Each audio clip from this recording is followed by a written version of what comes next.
We were speaking last time about the laws of Derech Eretz. So we were speaking about Derech Eretz when it comes to eating around other people. Now we're going to speak about Derech Eretz when it comes to being in Bet Knesset. A lot of times when a person comes to sit in the Bet Knesset, he wants to sit in a chair, but there's people sitting around. A person has to make sure to always make guests feel welcome, or people coming into the room feel welcome and be available to sit next to you or in a available chair. Sometimes the chair is in between two people and he feels nervous and uncomfortable to go and squeeze into the chair. If a person will make a gesture or give him a smile or give him a good face to invite him to sit, then we could utilize all the seats. A lot of times people might feel uncomfortable and they might not sit. Those will sit very spread out because they don't want to bother anybody. But at the end of the day, we have to, if it needs be, a person has to make the other person feel comfortable. Chas v'shalom, you shouldn't have the mentality of, why are you sitting so close? Go sit somewhere else. Go sit 2 chairs over. Why do you have to sit next to me?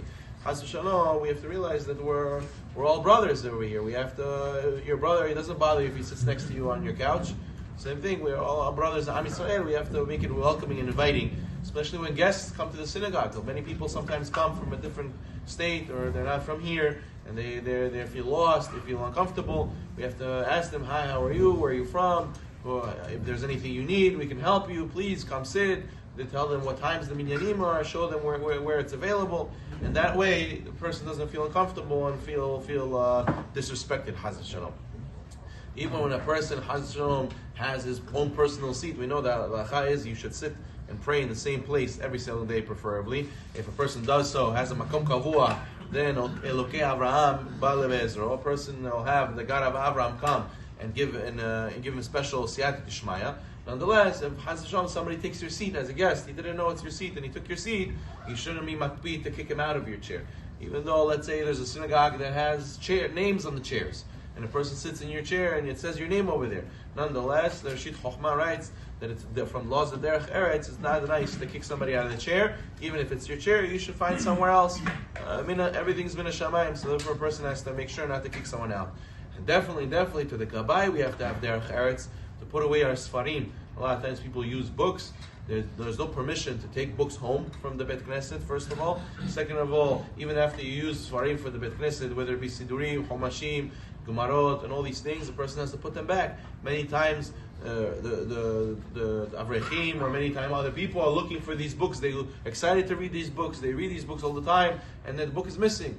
Rabbi, 2 weeks, I can't find this book. I can't find this Mishnah. Why? Because somebody else stuck it in a personal place, or some people hide the books and they want to only use it themselves. It's a public, it belongs to Bet Knesset. How can you hide Sfarim in the shul and only you should use it? You should have to put it back every single time where you got it from, after you finish using it. Or sometimes people forget about it, they put it somewhere and they forget about it, and then everyone's looking for it. We don't know where it is. Bitul Torah, we cannot study Torah because this book is missing.